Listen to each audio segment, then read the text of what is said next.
할렐루야. 캄보디아 이담 선교사입니다.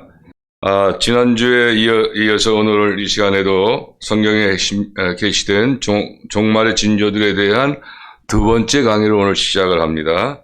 따라서 오늘 우리가 공부할 성경에 게시된 종말의 징조는 모두 네 가지 대지의 주제로, 첫 번째는 이스라엘 민족의 그 교토 귀환에 대해서 우리가 공부를 하게 되는데, 이 고토 귀환이란 말도 중국어 한자로서 이스라엘 백성들이 본래 자기의 땅인 나라로 돌아온다는 그런 뜻인 것입니다. 즉, 쉽게 말씀하시자면 전 세계로 흩어졌던 그 이스라엘 사람들이 고국으로, 즉 고향 땅으로 돌아오게 된다 하는 그런 뜻인 것입니다. 두 번째 대지로는 천하만국, 즉 전 세계의 나라의 복음이 전파되는 시점에 종말이 온다라고 하는 그런 의미입니다. 그리고 세 번째, 성경에 게시된 종말의 징조는 바로 적그리스도가 준비된다고 게시하고 있는데, 이 적그리스도는 그리스도를 가장한 거짓된 그리스도가 준비되고 있다는 그런 말인 것입니다. 그리고 마지막으로 네 번째 대지는 교통과 지식이 최고로 발달되는 때가 종말의 징조라는 것인데, 이 네 가지 대지는 모두 성경에 기록된 말씀으로서 우리는 지금부터 자세하게 공부를 하게 됩니다. 자, 이제 우리 첫 번째 제1대지인 이스라엘 민족의 고토 귀환을 예언한 말씀에 대해서 공부를 합니다.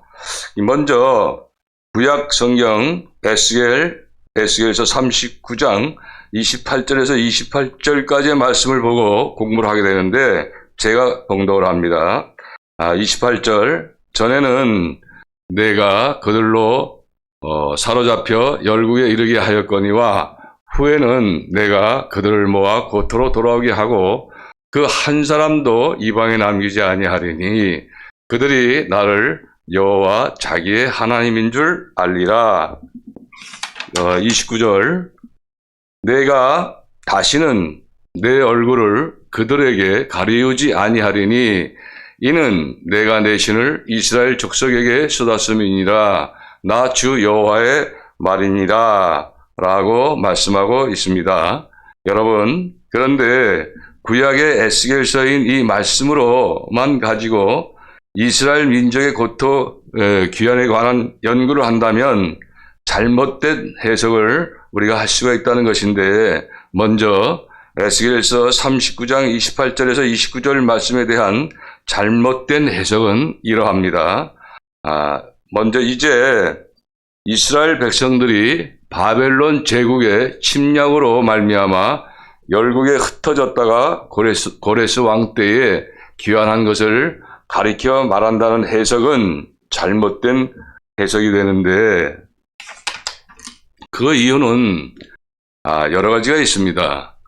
먼저 이 말씀 중에서 이스라엘 백성들이 사로잡혀 열국에 이르게 하였다라고 하는 것과 고토로 돌아오게 한다는 것을 이제 다시는 얼굴을 가리지 않는다라고 한 말씀과 내 신을 이스라엘 백성에게 쏟았다라고 하는 말씀인 것을 보면, 이스라엘 백성들이 바벨론 제국의 그 침략으로 말미암아 열국에 흩어졌다가 고레스 왕 때에 귀환한 것을 가리켜 말하는 것이 아님을 우리가 알 수가 있기 때문인 것인데, 그리고 하나님께서 이스라엘 백성들을 향하여 이제 다시는 내 얼굴을 가리우지 않겠다라고 하신 말씀은 이제 다시는 이스라엘 백성들을 버리지 않겠다라고 하신 약속의 말씀인 것인데, 이스라엘 백성들이 바벨론에서 돌아왔음에도 불구하고 로마 제국에 의해 멸망당하는 일이 생겼고 지금에서야 그 본토로 귀환하고 있기 때문에 그렇습니다. 또 한 이유는 하나님께서 본토로 돌아온 이스라엘 백성들에게 내 신을 쏟아준다라고 말씀하신 것은 이제 이스라엘 백성들이 성령을 받고 구원을 받게 된다는 것을 약속하신 말씀인 것인데, 아직도 이스라엘은 귀환하는 중에 있고 또 예수님을 아예 믿지도 않고 있기 때문에 그렇습니다. 여러분, 그렇다면 에스겔서 39장 28절에서 29절 말씀에 이스라엘 민족의 그 고토의 귀환에 대한 올바른 해석은 어떤 것이 있을까요?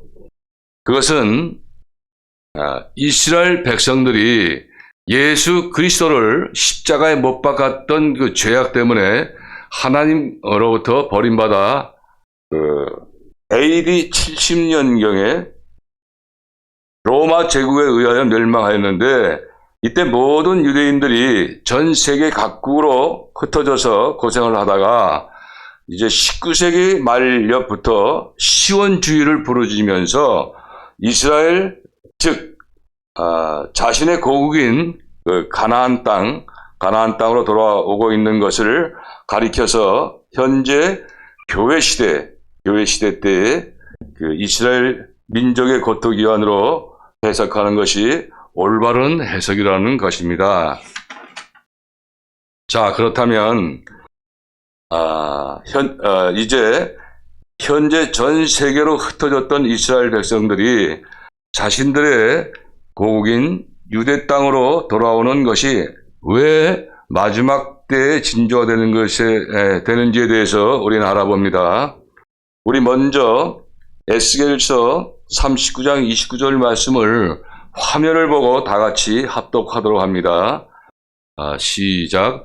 내가 다시는 내 얼굴을 그들에게 가리우지 아니하리니 이는 내가 내 신을 이스라엘 족속에게 쏟았음이니라. 나 주여야 말이니라. 아멘. 지금 여러분들이 함께 봉독한 이 말씀인 에스겔서 39장 29절 말씀에서 우리가 잘 살펴보면 이제 하나님께서 이스라엘 백성들을 고토, 즉 가나안 땅으로 돌아오게 하는 것은 이제 예수님을 믿고 구원을 얻도록 하기 위함이라고 말씀하고 있습니다. 그리고 신약 성경인 로마서 11장 25절에서 26절 말씀을 보면 형제들아 너희가 스스로 지혜 있다 함을 면키 위하여 이 비밀을 너희가 모르기를 내가 원치 아니하노니 이 비밀은 이방인의 충만한 수가 들어오기까지 이스라엘에는 더러는 완악하게 된 것이라. 26절 말씀. 그리하여 온 이스라엘이 구원을 얻으리라 기록된 바 구원자가 시온에서 오사 야곱에게서 경건치 않은 것을 돌이키시겠고 라고 말씀했습니다. 여러분, 이 말씀은 이스라엘 백성들이 고토로 귀환하는 것이 왜 종말의 징조인가를 아주 중요한 열쇠와도 같은 그런 말씀이므로 우리 다 같이 화면을 보고 천천히 말씀을 뜻을 생각하면서 다시 한번 합독하도록 합니다. 시작. 형제들아 너희가 스스로 지혜 있다 함을 면키 위하여 이 비밀을 너희가 모르기를 내가 원치 아니하노니 이 비밀은 이방인의 충만한 수가 들어오기까지 이스라엘의 더러는 완악하게 된 것이라. 그리하여 온 이스라엘이 구원을 얻으리라 기록된 바 구원자가 시온에서 오사 야곱에게서 경건치 않은 것을 돌이키시겠고 라고 말씀하셨습니다. 여러분, 이 말씀은 로마서의 말씀은 아주 중요한 말씀인데 먼저 이 말씀은 이제 구원을 받은 이방인들의 수가 충만하게 되는 교회 시대가 끝난 직후에 그 시온에서 내려온 구원자, 즉 대환란이 시작되기 직전에 공중에서 강림하시는 예수 그리스도를 통하여 이스라엘 백성들이 회개하고 구원받게 된다고 말씀하고 있기 때문에 이 말씀은 마지막 때에 종말의 징조가 되는 아주 중요한 말씀이 되는 것입니다. 그런데 문제는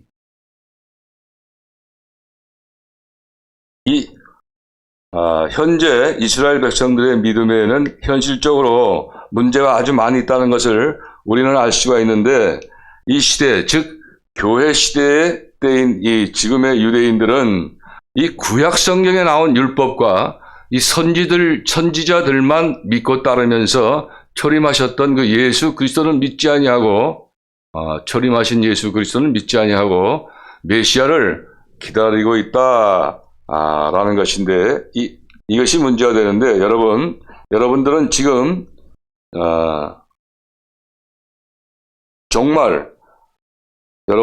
종말 때의 징조에 대한 이스라엘 백성 문제를 왜 이 구약의 말씀인 에스겔서 말씀을 가지고 신약 성경인 로마서 말씀으로 해석하고 있는가? 좀 이해가 잘 되지 않는 학생들도 지금 아마 있을 것입니다.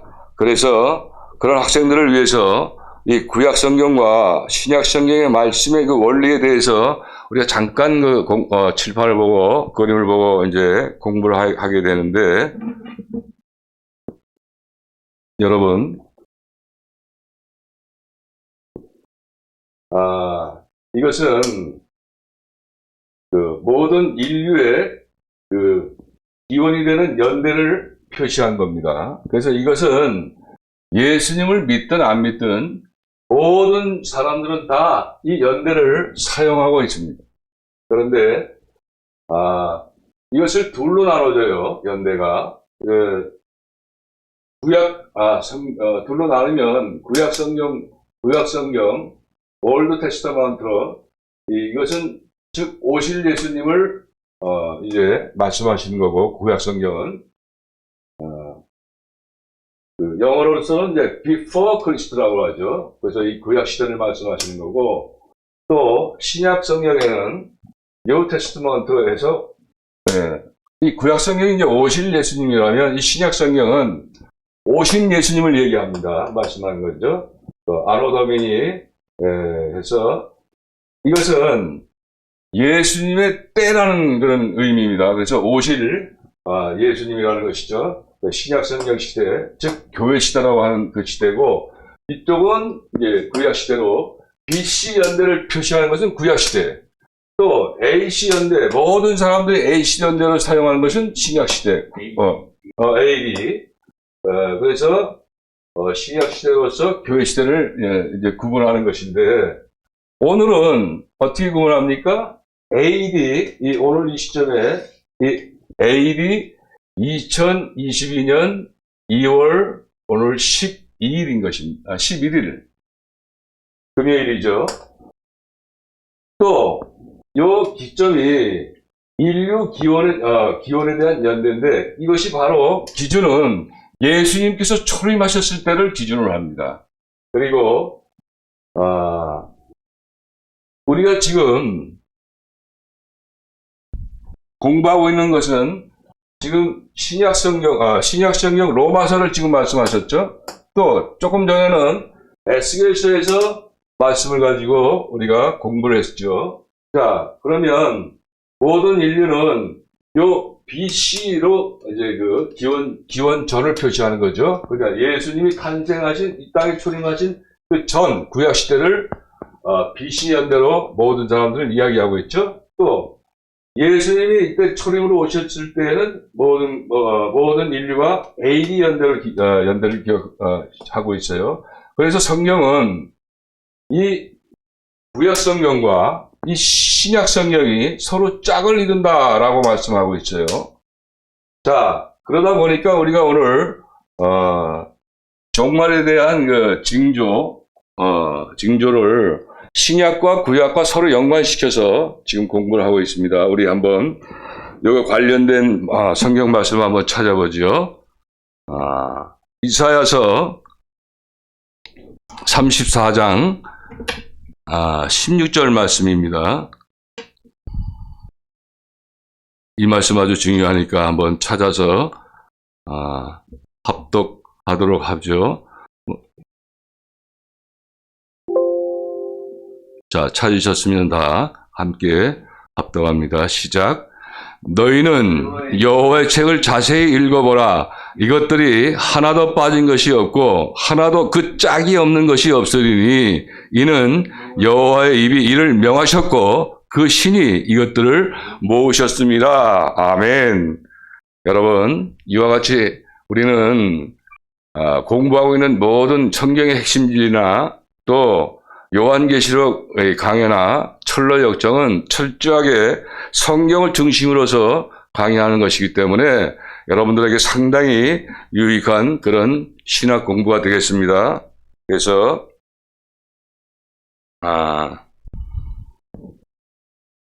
이 공부의 중요성을 여러분들이 아시고 계속 꾸준히 지속적인 그 공부를 해 주시기 바랍니다.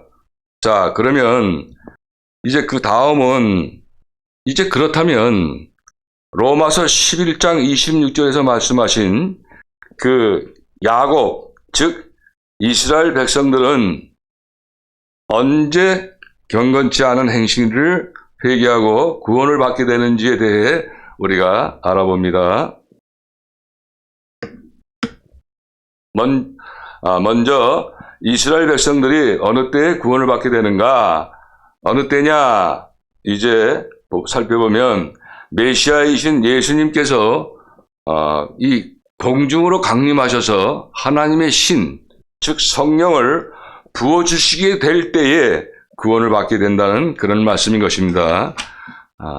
다시 말해서 이방인들이 구원을 받을 수 있는 교회 시대가 끝나자마자 이스라엘 백성들이 회개하고 예수 그리스도를 통하여 성령을 받고 구원을 받게 된다는 그런 말씀인데, 즉 이 말씀은 7년 대환란이 시작되면서부터 구원을 받게 된다는 그런 말씀인 것입니다.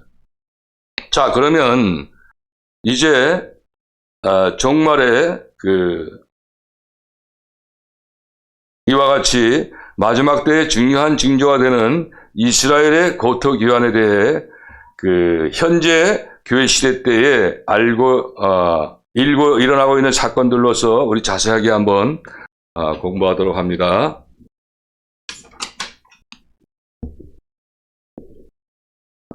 먼저 이스라엘 백성들의 고토 기환의 중요한 사건으로는 19세기 후반대에 유럽 각지에서 유대인들 배척 운동이 일어나자 1896년에 데오들 헤즐이 이 유대나라라는 그 소책자를 발행하면서 시오니즘, 즉 시오니즘 운동이 일어나기 시작한 사건이 그렇습니다. 그리고 이어서 1897년 바젤에서 제1회 시오니스트 대회를 열었고, 그 운동이 세계적으로 확대되면서부터 유대인들은 본격적으로 본토인 팔레스타인 땅으로 몰려들기 시작을 했습니다. 그리고 또 1917년에 영국이 시행한 발포 선언에서 이 이스라엘의 건국 지원이 그때 약속이 됩니다. 그리고 결국 1948년 5월 14일에 이스라엘은 독립을 선언하고 국가를 세우게 됐던 것이고, 이렇게 해서 이스라엘이 독립하게 되자 이스라엘 백성들은 이 고토로 돌아올 수 있는 그 바탕이 더욱 견고하게 된 것입니다. 결론적으로 이 마지막 때가 임박했음을 확실히 알 수 있는 그 성경에 계시된 종말 징조에 대한 첫 번째 그 대지의 말씀은, 자, 이처럼 앞으로 벌어질 그 7년 대환란에 들어가서 이 구원을 받게 될 이스라엘 백성들이 현재 고토로 귀환하는 것을 볼 때에 우리는 지금이 마지막 종말 때의 징조가 된다는 것을 알 수가 있는 것입니다.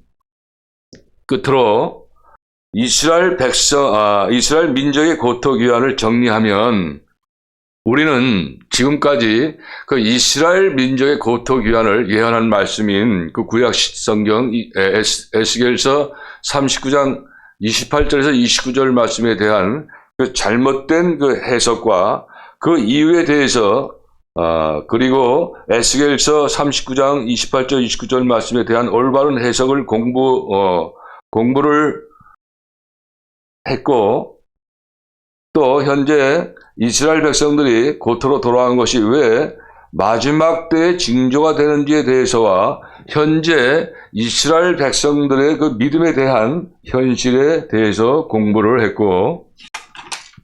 했지만, 자, 끝으로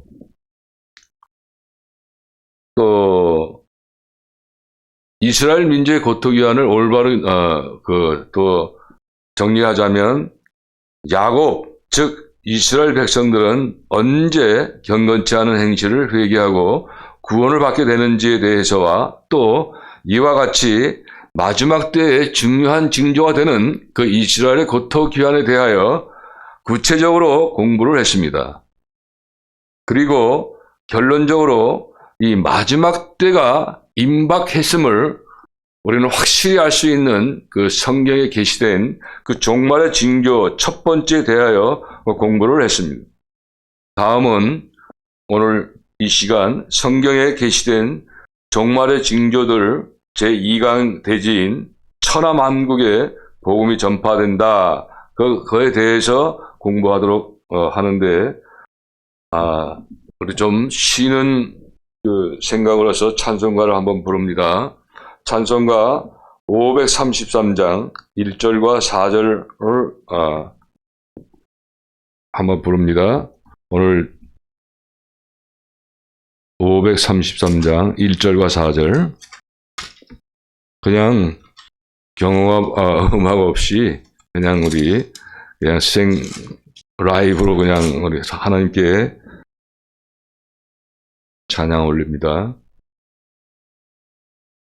내 맘에 주님 소망 되소서. 주 없이 모든 일 헛되어라. 밤이나 낮이나 주님 생각. 잘 때나 깰 때 함께 하소서. 영원한 주님 내 승리의 주.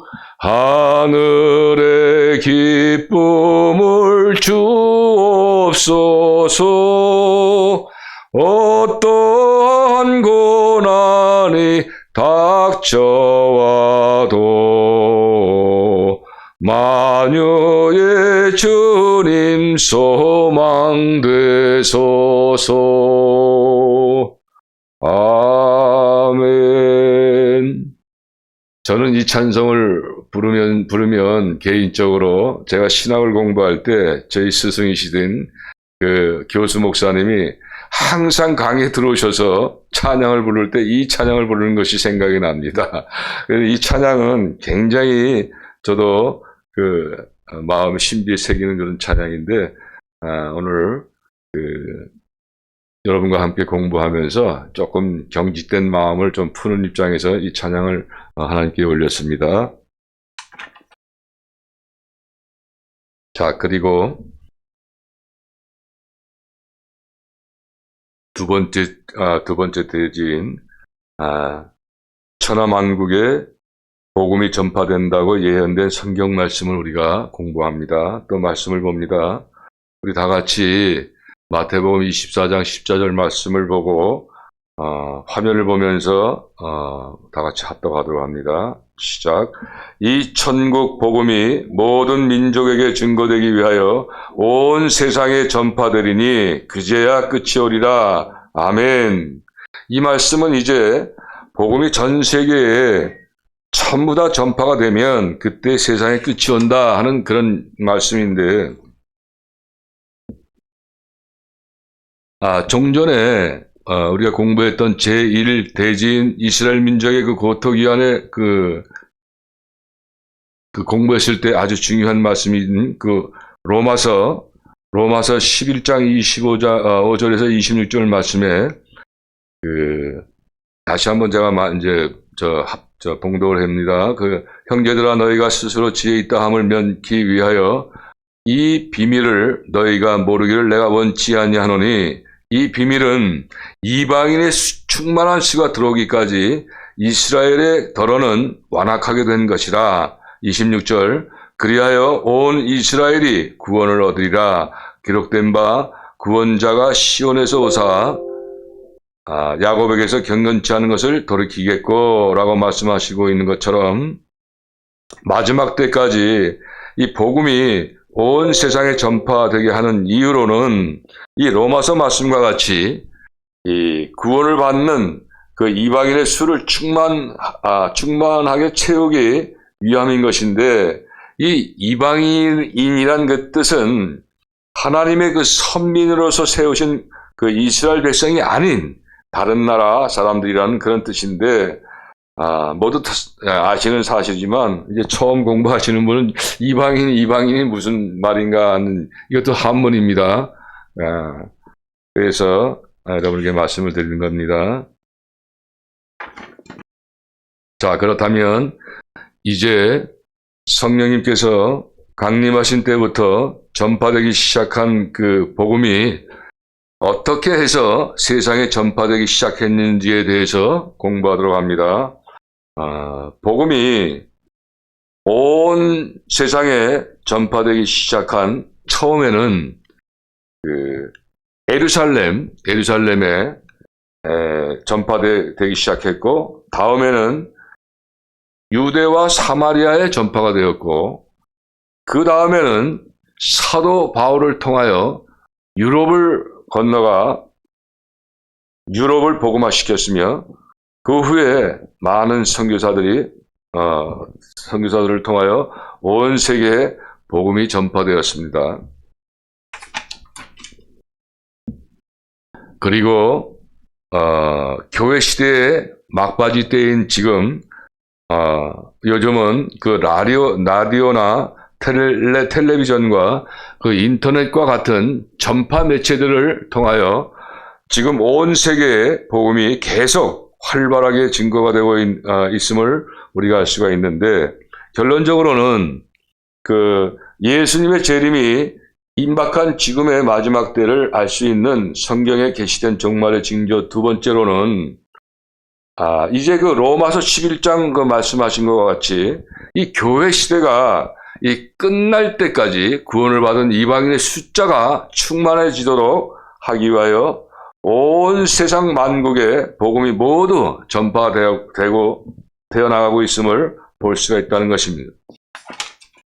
그리고 이제 천하만국에 복음이 전파됨에 대한 그 말씀을 우리가 정리를 한번 해보면, 우리는 지금까지 천하만국에 복음이 전파된다고 예언된 그 말씀과 또 마지막 때까지 복음이 온 세상에 전파되는 이유, 그리고 성령님께서 강림하신 때부터 전파되기 시작한 그 복음이 어떻게 해서 온 세상에 전파가 되었는지에 대해서 공부를 했는데, 결론적으로 말씀을 드리자면 우리는 지금 이때가 그 예수님의 재림이 그 아주 임박한 그 마지막 때임을 알 수 있는 그 성경에 게시된 종말의 징조 두 번째에 대하여 그 정리를 하면서 공부를 했습니다.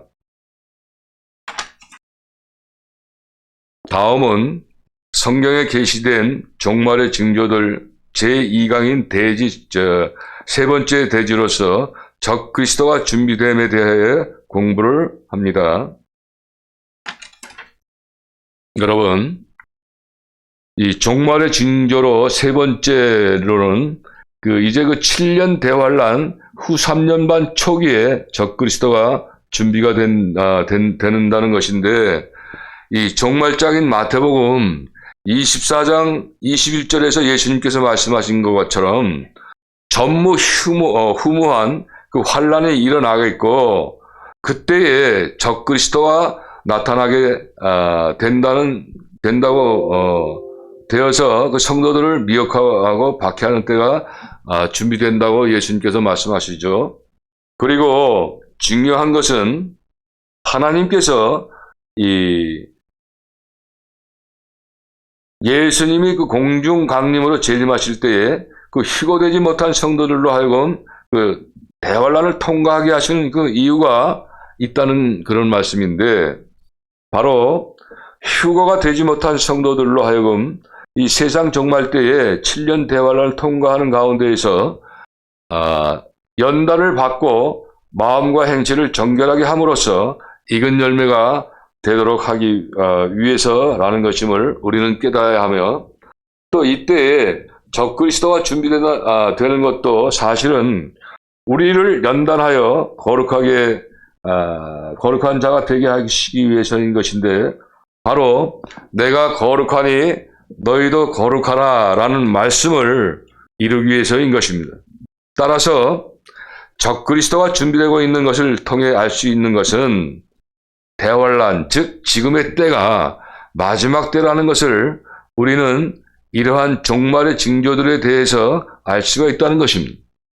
자, 그리고 이제 적그리스도에 대한 진리를 깨달을 수 있는 그 말씀이 있는데, 요한일서 2장 18절에서 19절 말씀을 보면 18절 말씀에 아이들아 이것이 마지막 때라 적그리스도가 이르겠다 함을 너희가 들은 것과 같이 지금도 많은 적그리스도가 일어났으니 이러므로 우리가 마지막 때인 줄을 아노라. 19절 말씀, 저희가 우리에게서 나갔으나 우리에게 속하지 아니하였나니 만일 우리에게 속하였다면 우리가 함께 거하였으려니와 저희가 나간 것은 다 우리에게 속하지 아니함을 나타내려 함이니라 라고 말씀하고 있는데, 이 말씀은 너무나도 중요한 말씀이기 때문에 다시 반복하자면 이 말씀을 통해서 우리는 적그리스도에 대한 진리를 깨달을 수가 있습니다. 그러면 먼저 적그리스도가 우리에게서 나갔다라고 한 이 말씀에 대하여 공부하도록 합니다. 이 적그리스도가 우리에게서 나갔다라고 하면 우리가 누굽니까? 성도들이죠? 기독교인들이죠? 우리에게서 나갔다라는 이 말씀은 이제 종말 때에 나타나게 되는 적그리스도는 아까 말씀드린 것처럼 아주 열심히 우리와 같이 신앙생활을 하다가 타락해서 그 이단적인 사상과 신앙과 사상을 가지고 이 우리의 교회를 대적하는 자임을 말씀하신 것인데, 또한 이러한 요한일서 2장 18절에서 19절 말씀을 기록한 그 때를 보면, 그때 이 사도 요한은 이 말씀을 기록한 때가 마지막 때라고 말씀하고 있는데, 이미 많은 적그리스도들이 활동을 하고 있다라고 말씀하고 있습니다. 그런데 우리들이 좀 더 이해가 안 되는 말이 있어요. 바로 적그리스도는 성경의 말씀을 쭉 살펴보면 7년 대환란, 앞으로 일어나지 않았죠, 지금 현재. 7년 대환란 후 3년 반에 준비가 된다라고 우리가 알고 있는데, 어떻게 해서 2000년 전인 그 사도 요한 때에 적그리스도가 있다라고 말씀을 했냐는 것입니다. 좀 이해가 잘 안 되는 부분을 위해서 이제 설명을 합니다. 사실은 이 말씀은 여기서 사도 요한께서 마지막 때라고 한 것은, 이 사도 요한은 그 당시에도 예수님께서 재림하실 때가 임박한 줄로 믿고 있었기 때문에 그와 같이 말씀에서 표현한 것입니다. 그리고 사실 이 마지막 때는 교회 시대가 시작될 때부터 예수님께서 이 지상에 재림하실 때까지 그 기간을 성경은 마지막 때라고 말씀하고 있기 때문에도 그렇습니다. 그리고 많은 적그리스도가 사도 요한 그 당시에도 이미 있었다는 그 말씀은 그때에도 역시 오늘날처럼 이 사탄의 일꾼들이 되어서 교회와 성도들을 대적하는 이단자들이 많이 있었다는 것을 가리켜 말하는 것입니다. 그리고 그때뿐만 아니라 재림하실 때까지 수많은 앞으로 7년 대환란이 끝나서 예수님이 이제 공중강림을 끝나고 이제 천년 그리스도 왕국이 막 시작될 그 지상 재림 때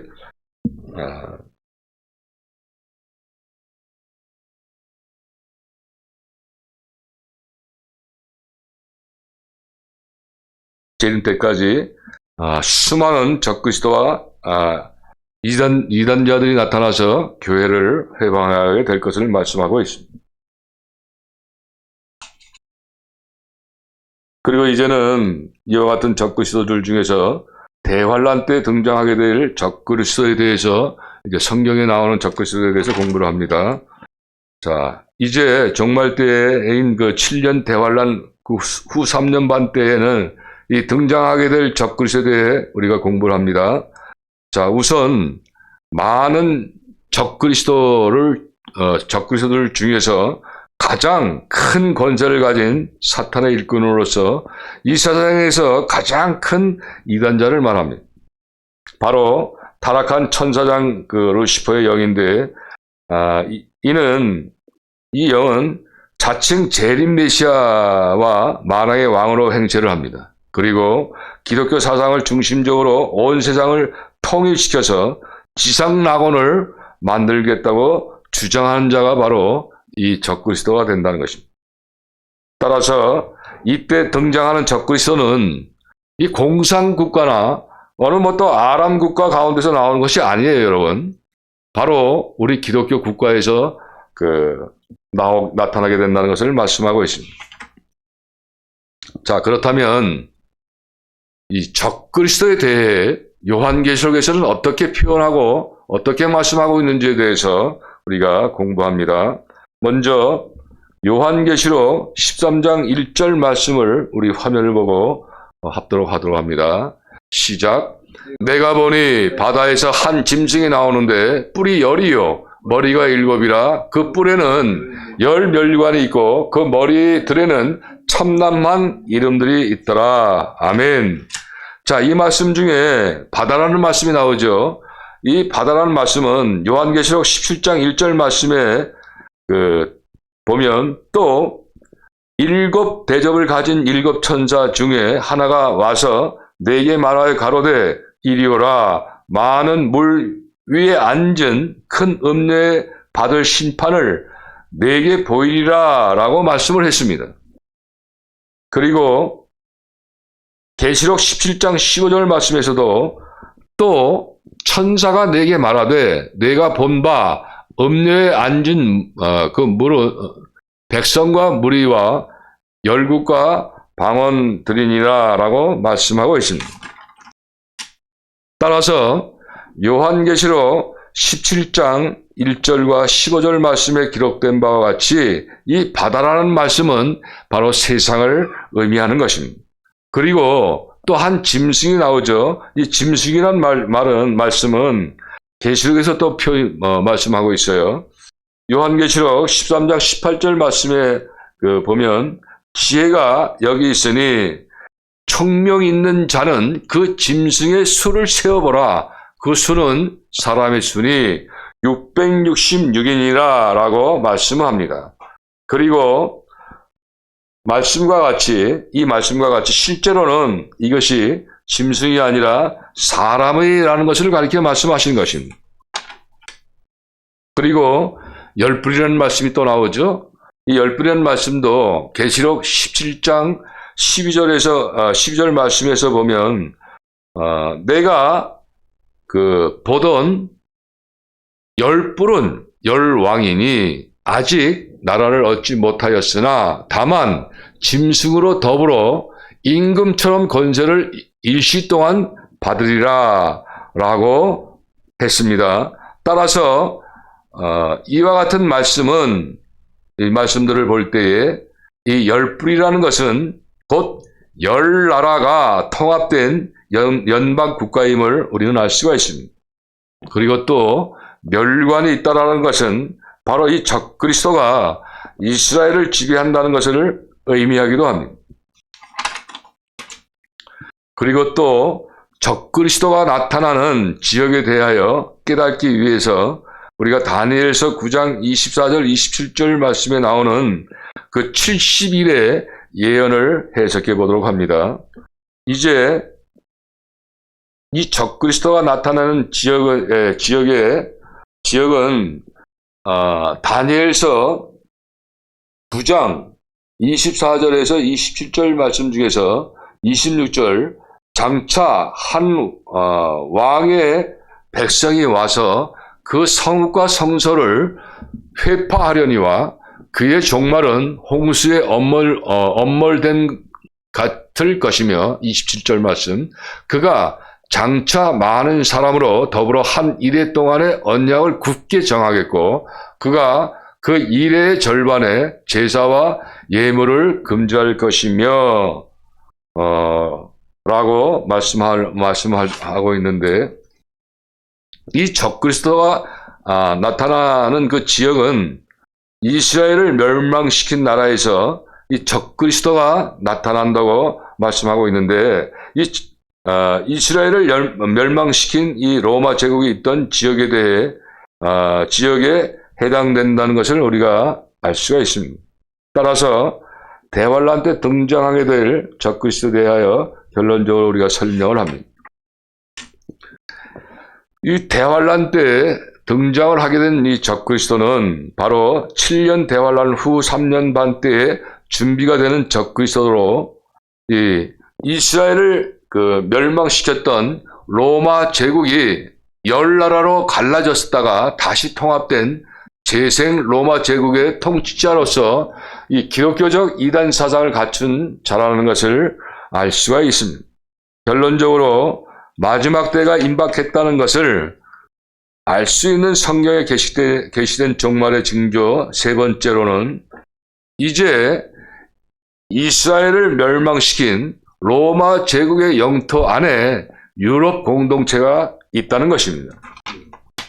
따라서 이제 제3대지인 적그리스도가 준비됨을 우리가 정리하여 말씀을 하자면 우리는 지금까지 이 대환란과 또 하나님께서 휴거되지 못한 성도들로 하여금 대환란을 통과하시게 하는 그 이유 그리고 이 적그리스도가 준비되고 있는 것을 통해서 알 수 있는 것과 또 적그리스도에 대한 진리를 깨달음으로써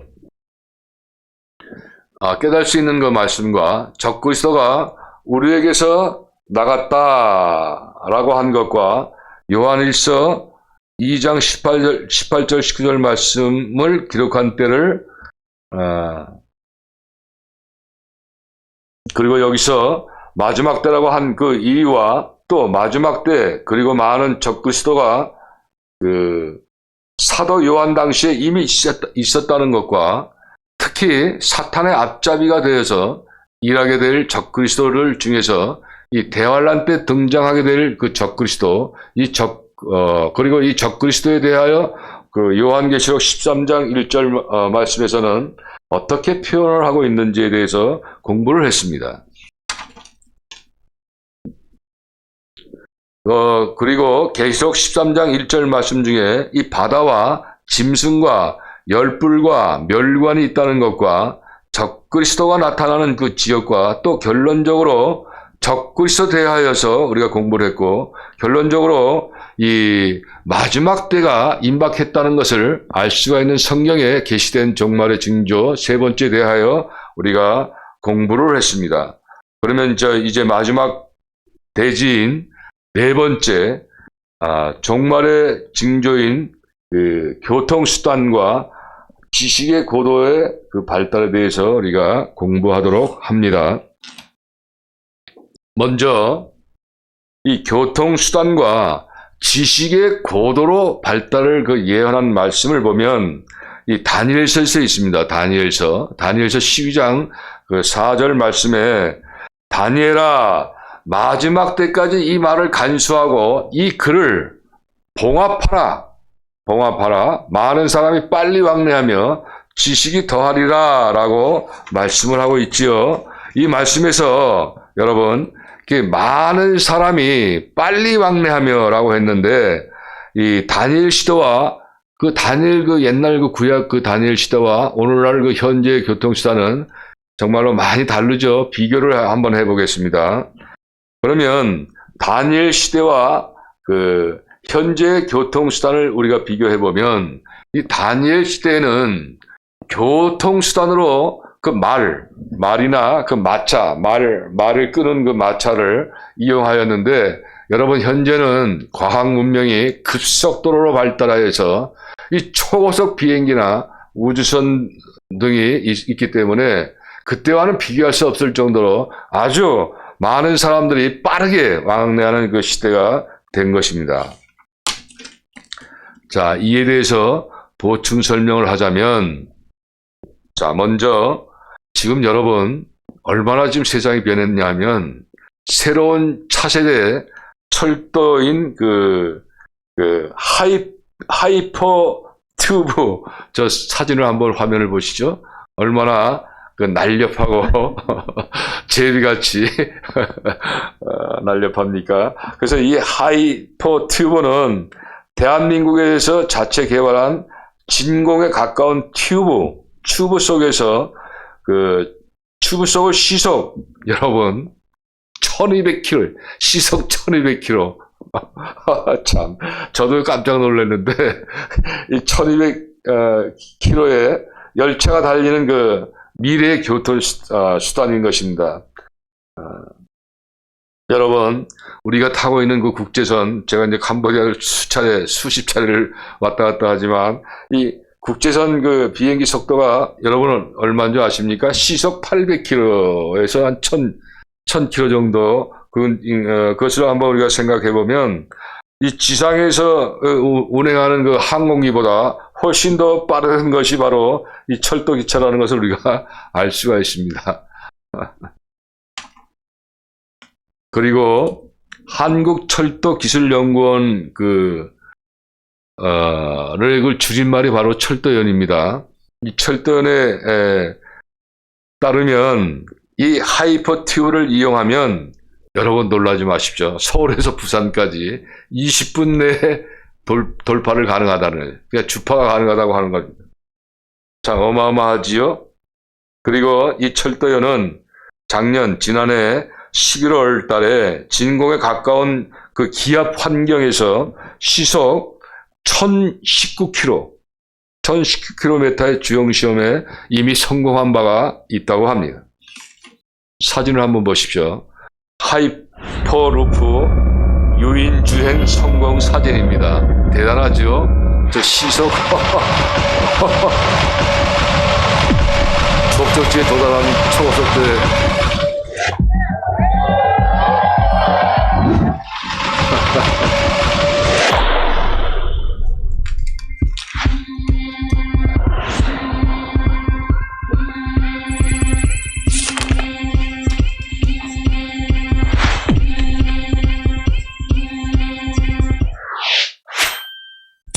정말 대단합니다.